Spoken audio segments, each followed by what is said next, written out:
Hello everyone, स्वागत है आपका हमारे चैनल पे। और आज है 26 नवंबर और यहाँ पे जो है ना एग्जाम के दृष्टिकोण से जो महत्वपूर्ण क्वेश्चन है टॉपिक होते हैं उसको डिस्कस करेंगे। अभी देखते हैं हम लोग। सबसे पहला टॉपिक हमको ये मजबूत लगा, ठीक है, जहाँ से क्वेश्चन पूछे जाने की संभावना रहेगा आपका। देखिए, और क्वेश्चन पूछा भी गया, हम आपको दिखाएंगे प्रूफ के साथ। यहाँ पे अडानी को लेकर पता ही न्यूज चल रहा है अभी, अडानी जी को लेकर, लाल कृष्ण अडवाणी नहीं, गौतम अडानी। इन पे जो है अमेरिका की एजेंसी है सेबी, जैसे भारत में सेबी होता है ना, उसी प्रकार एक एजेंसी वहाँ पे, जिसने उन पे आरोप लगाया है कि वो जो है रिश्वत लेके या रिश्वत दे के अपना काम करवा रहे थे। ठीक है, तो कुल मिलाकर वहां से क्वेश्चन नहीं पूछता है। क्वेश्चन पूछेगा आपको यहाँ पे शून्यकाल और प्रश्नकाल। ये देखिए यहाँ पे मैंने यहाँ पे टिक कर दिया है। शून्यकाल क्या होता है, ये यूपीएससी में क्वेश्चन पूछा है शून्यकाल को लेकर और प्रश्नकाल को लेकर।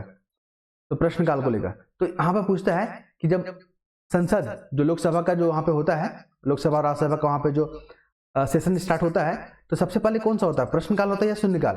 तो सबसे पहला होता है प्रश्नकाल, ये आपका 11 बजे से लेकर 12 बजे के बीच में चलेगा। उसके बाद आता है शून्यकाल। क्या आता है? शून्यकाल, जो कि 12 से 1 बजे के बीच में चलेगा। क्लियर है? तो ये जो शून्यकाल है ना, ये संसदीय चीजों में भारत जो है इसका इन्वेंट किया था। क्लियर है? ये क्वेश्चन पूछा जाता है, मैंने आपके साथ शेयर किया।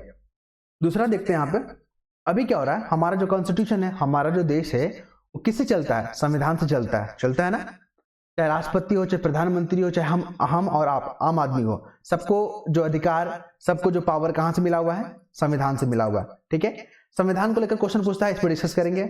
संविधान सभा याद रखिएगा, संविधान सभा नहीं, जो संविधान का निर्माण हुआ था, कैबिनेट मिशन पता है ना, 1946 में जो बना था, उसी के आधार पर बना था कैबिनेट सभा, और कैबिनेट सभा के आधार पर बना हमारा संविधान।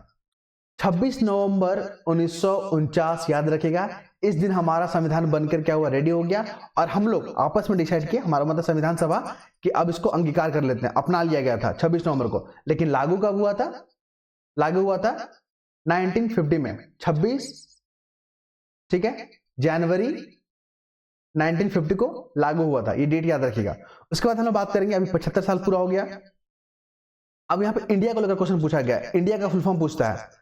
कौन सा इंडिया? अपना भारत वाला इंडिया नहीं, जो इंडिया जो अलायंस है, जो जिसमें कांग्रेस है, ठीक है, जेडीयू, माफ कीजिएगा, आरजेडी है, ये तमाम जो आप पार्टी है, सारे का मिक्सचर है ना। तो यहाँ पे उसका फुल फॉर्म पूछता है, जो विपक्षी गठबंधन है। 2 फैक्ट हो गया। फिर पूछेगा यहाँ पे लोकसभा स्पीकर को लेकर। देखिए, लोकसभा स्पीकर जो होता है ना, किसके? राज्य, माफ कीजिएगा, लोकसभा के जो स्पीकर होते हैं, उसका अपॉइंटमेंट कौन करता है? तो उसका अपॉइंटमेंट कोई नहीं करता है, बल्कि जो लोकसभा के मेंबर होते हैं ना, वो लोग ही चुनते हैं उसको। किसको? हमारे अध्यक्ष को, लोकसभा के स्पीकर को, ओम बिरला जी को। क्लियर है? चलिए नेक्स्ट मूव करते हैं। देखिए, बिहार से बहुत महत्वपूर्ण क्वेश्चन है आईपीएल। अभी आईपीएल का नीलामी चल रहा है सऊदी अरब में, आई थिंक दुबई में चल रहा है ना, यूएई में चल रहा है, आई थिंक, ठीक है, यूएई या सऊदी अरब में चल रहा है, मुझे थोड़ा कंफ्यूजन हो गया, लेकिन यही 2 कंट्री में चल रहा है, ध्यान रखिएगा। तो वहां पे आईपीएल का क्या चल रहा है? बिडिंग चल रहा है, कौन सा प्लेयर को खरीदा जाएगा। यहाँ पे बिहार के 13 वर्ष के हैं ये, क्या नाम है? सूर्यवंशी, जो इंडियन प्रीमियर लीग में सबसे कम उम्र के हैं ये, ठीक है, खिलाड़ी बन गए हैं, याद रखिएगा, बिहार के हैं ये। उसके बाद है एक वन नेशन वन इलेक्शन चल रहा है ना, वन नेशन वन इलेक्शन। उसी तरह सदस्यता को लेकर भी है ना, एक राष्ट्र एक सदस्यता, ठीक है। तो वन नेशन वन जो सब्सक्रिप्शन है, ये इंपॉर्टेंट है, जो विद्यार्थियों को लेकर, शिक्षक को लेकर, शोधकर्ताओं को लेकर यहाँ पे इसको बनाया गया है। ठीक, पैन योजना याद रखिएगा, पैन 2.0 भी योजना जो है सरकार के द्वारा लॉन्च किया गया है इसको। फिर यहाँ पे नेचुरल खेती को बढ़ावा देने के लिए भी यहाँ पे सरकार ने प्रयास किया है। और यहाँ पे इंपॉर्टेंट फैक्ट क्या है?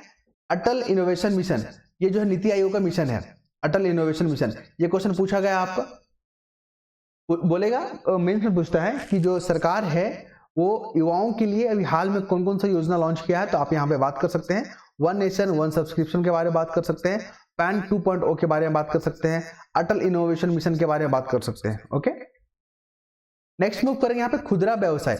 आप देख रहे हैं ना, जो रिटेल मार्केट होता है और एक होता है ऑनलाइन, इसको ई मार्केट बोलते हैं। दोनों में फर्क पूछ लेगा, दोनों में क्या फर्क है वो पूछेगा। अभी क्या चैलेंजेस हैं? जो यहाँ पे रिटेल मार्केट है ना, उसका वो दुकान बंद होते जा रहा है दिन ब दिन। ई मार्केट जो यहाँ पे कब्जा कर ले रहा है। क्लियर? तो वहां पे इसी को लेकर ये आर्टिकल दिया हुआ है। तो आपको बता दें, ई मार्केट इतना उभर क्यों रहा है, इसके पीछे जो कई कारण है यहाँ पर दिया गया है।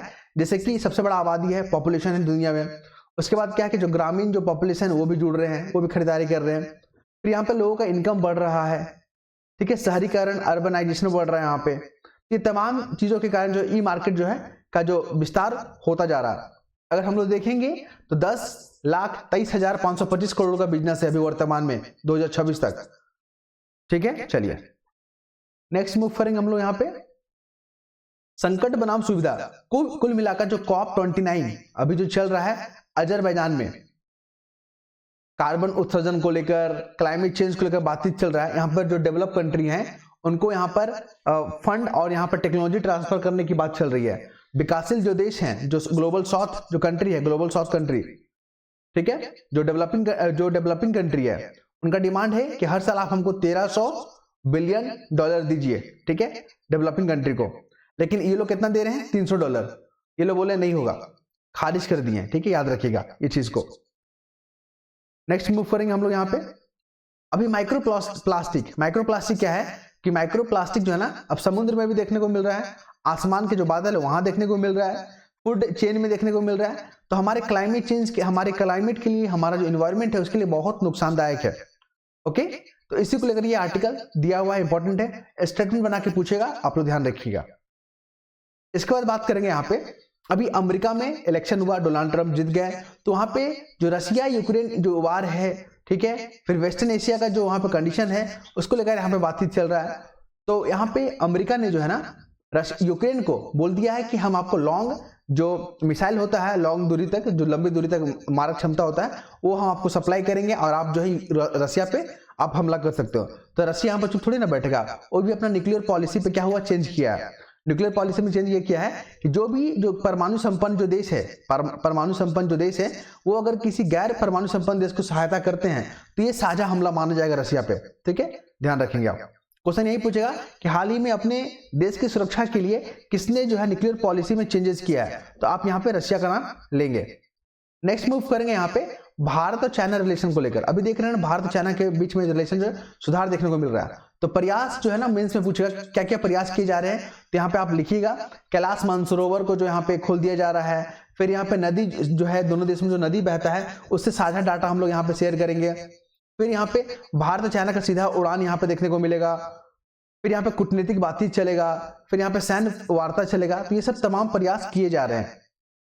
फिर बात करेंगे समाजवादी धर्मनिरपेक्षता जो शब्द है ना, ये शुरू से हमारा संविधान में नहीं था। इसको 1976 में 42 कॉन्स्टिट्यूशन अमेंडमेंट एक्ट के तहत इसको ऐड किया गया था। ये क्वेश्चन पूछता है कि समाजवादी जो सोशलिस्ट वर्ड है, जो सेक्युलर जो वर्ड है, क्या हमारे संविधान में शुरू से ही था? बिल्कुल नहीं, 1976 में इसको ऐड किया गया था।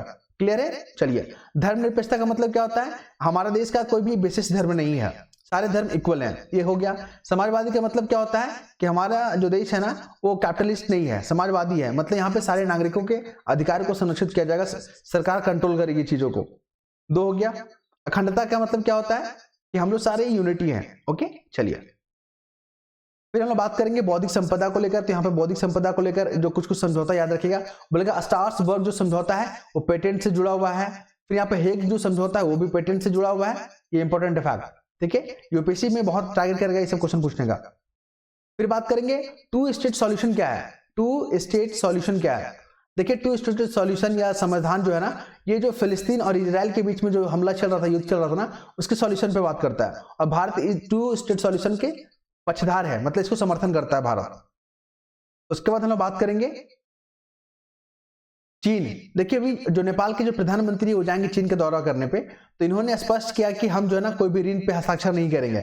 अगर हम जा रहे हैं किसी देश की यात्रा पे तो इसका मतलब नहीं कि वहां पे हम लोन लेने जा रहे हैं। बेल्ट रोड इनिशिएटिव के बारे में पूछता है, BRI के बारे में। ये चाइना का पॉलिसी है, ये जो है ना कनेक्टिविटी को लेकर है चाइना, ठीक है, अपना यहाँ पे विस्तारवादी को लेकर इस तरह की स्कीम चला रहा है, याद रखेंगे आप। फिर बात करेंगे लाल सागर को लेकर। यूपीएससी में जो क्वेश्चन पूछा गया है, लाल सागर में कोई भी नदी आके नहीं मिलती, याद रखिएगा। और लाल सागर जो है ना, यहाँ पे एक एल्गी होता है जो शैवाल होता है ना, उसके कारण जो ये रेड दिखता है, ये भी आप याद रखेंगे। उसके बाद हम बता दें आपको, कुल्लू नेशनल पार्क बहुत न्यूज में आ रहा है, मध्य प्रदेश में है। यहाँ पे जो नाम्बिया से हम लोग चीता मंगाए थे, वो जो है अपने शावक को जन्म दिया है, ठीक है, याद रखेंगे आप। फिर ये जो है ना इक्वेटर से पास करने वाला जो देश है, Colombia, Ecuador, Brazil, Sao Tome, Republic of Congo, Democratic of Congo, Gabon, Kenya, Somalia, Uganda, Maldives, Indonesia, Kiribati. ये जो है ना इक्वेटर से पास करता है और यूपी पीसेस में बहुत बार पूछा गया है ये सब। ठीक है, तो आप लोकेशन याद रखिएगा। इसके बाद बांग्लादेश के साथ मणिपुर का लोकेशन मतलब बाउंड्री साझा नहीं करता है। बांग्लादेश भी न्यूज में है, मणिपुर भी न्यूज में है, क्वेश्चन पूछे जाने की पूरी संभावना है और पूछा भी गया है। मेडिटेरियन सी का लोकेशन याद रखिएगा।